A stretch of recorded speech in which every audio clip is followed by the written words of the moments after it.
ঘড়ির কাটা 11টা বাজতে 5। পোগো দেখছিলাম, পোগোতে ভীম দেখছিলাম, ছোটা ভীম। আর নিমকিটা করার পর এখানে রুটি করেছি, তড়কা করেছি। তোমাদের দাদাভাই ভাত খাবে, ডাল করলাম, ডিম ভাজলাম।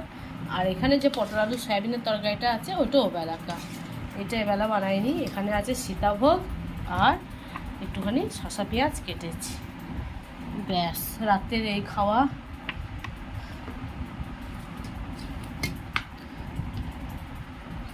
আর কিছু নেই, শরীরটা খুবই খারাপ লাগছে, ভালো লাগছে না।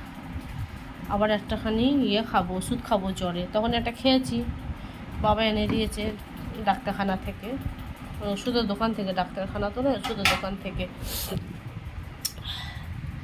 চলো খাওয়া দাওয়াটা করে তোমাদের দাদাভাইকে ডাকি, ভালো লাগছে না। কই গো,